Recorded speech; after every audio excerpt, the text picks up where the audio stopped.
जंगलों में आग लगने की घटना कोई नई नहीं है। गर्मी में तो हर साल ऐसी घटनाएं सामने आती रहती हैं, उस पर काबू भी पाया जाता रहा है, लेकिन इस दौरान बड़े पैमाने पर वन संपदा का नुकसान होता है। इसी से जुड़ा हमारा छठा सवाल है और हमारा सवाल है कि पिछले साल लगी जंगलों में आग से वन विभाग ने क्या सबक लिया।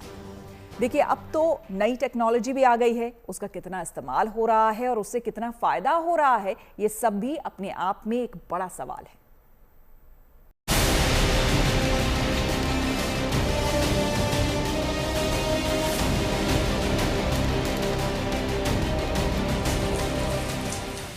आग का सिलसिला कोई नया नहीं है। हर साल गर्मियों की शुरुआत में जंगल धधकते हैं।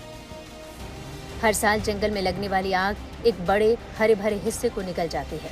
वैसे तो इस आग के पीछे का बड़ा कारण जलवायु परिवर्तन को माना जाता है, लेकिन इससे निपटने के लिए हमारी तैयारियां भी कम जिम्मेदार नहीं हैं। पिछले 3 साल की इन तस्वीरों से अंदाजा लगाया जा सकता है कि आग बुझाने और आग से बचने के लिए क्या इंतजाम किए जा रहे हैं। अधिकारियों के मुताबिक पिछले सालों में जंगल में आग लगने की पहले से दी गई चेतावनी ने इस नुकसान को कम तो किया है, पर आग लगने की घटनाओं में ज्यादा कमी नहीं आई है। हाल ही में वन एवं पर्यावरण मंत्रालय ने जंगल में आग की घटनाओं को लेकर संसद में एक रिपोर्ट भी पेश की थी, जिसके मुताबिक देश में पहले के मुकाबले अब आग लगने की घटनाओं में कमी दर्ज की गई है। मंत्रालय का कहना है कि समय पर आग लगने की सूचना मिलने से देश में आग लगने से नुकसान का दायरा घटा है। साल 2022-23 में जहां इससे 500 करोड़ का नुकसान हुआ था, वहीं 2023-24 में 300 करोड़ के नुकसान का अनुमान है। वहीं नवंबर 2022 से जून 2023 के बीच देश में जंगल में आग लगने की कुल घटनाएं 2.12 लाख रिपोर्ट हुई थी, जबकि नवंबर 2023 से जून 2024 के बीच ये संख्या 2.03 लाख रिपोर्ट हुई थी, यानी इनमें भी कमी आई है। आग लगने की समस्याओं पर काबू पाने के लिए सरकार फुल एक्शन में है। पिछले वर्षों लगी जंगल की आग से सरकार ने आग पर काबू पाने के लिए कई एक्शन लिए हैं। एनडीआरएफ की 3 कंपनियों को आग से निपटने के लिए विशेष रूप से प्रशिक्षित किया गया है। इन कंपनियों को राज्यों की मांग पर मुहैया कराए जाने की योजना है।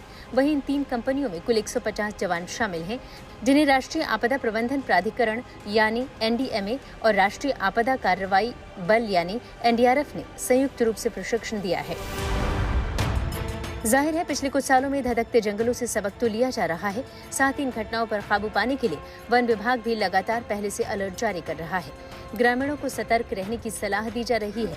साथ ही वन क्षेत्र के आसपास के खेतों की फसलों की सुरक्षा का विशेष ध्यान रखने के लिए भी कहा गया है। Bureau report, good news today.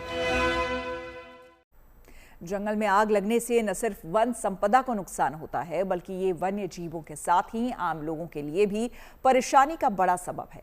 ऐसे में इसकी रोकथाम के लिए हर संभव प्रयास बेहद जरूरी है। हमारा 7वां और आखिरी सवाल इसी से जुड़ा हुआ है। हमारा सवाल है कि जंगलों में लगी आग आसपास के गांवों के लिए कितना बड़ा खतरा है। इसके बारे में जानने के लिए हम आपको एक और जंगल की आग के बारे में बताने जा रहे हैं। कि जो जंगल में आग लगती है तो क्या होता है, जंगल में पेड़ होते हैं, टहनियाँ होती हैं, सूखे पत्ते होते हैं, तो ये आग हवाओं से फैलती भी है। तो इससे क्या होता है कि जो जंगल के आउटस्कर्ट्स पे जो बस्तियां हैं, जो फसलों की गेहूं की फसलें लगी हुई हैं, तो आग चूँकि फसल पकने का समय भी आ गया है, तो आग लगते ही फसलों में आग लगती है, फिर वो आग बहुत तेज़ी से फैलती है। कई लोगों के खलिहान होते हैं, वो भी जलने के पूरे चांसेस होते हैं। लोगों के पशु होते हैं, वो भी जल जाते हैं। और आसपास हवाएं जो कि बहुत तेज़ चलती हैं, तो ये आग पूरे गाँव में भी फैलने का बड़ा खतरा रहता है। तो इसलिए हम हमेशा अपील करते हैं कि जो जंगल से जुड़े हुए गाँव हैं, वो खासतौर पर थोड़ी दूर जुताई कर लें, ताकि आग जो है पूरी तरह से उनके खेतों में न चली जाए। थोड़ा दूर ब्रेक रहे, ईंधन का ब्रेक रहे, ताकि आग, जंगल की आग और आपकी खेतों में थोड़ा फासला रहे। तो हम यही लोगों से अपील करते हैं, जब भी आग बुझाने आते हैं हम लोग को यही इत्तला करते हैं कि अपनी ट्रैक्टर, ट्रॉली और हर तरीके से अलर्ट रहें।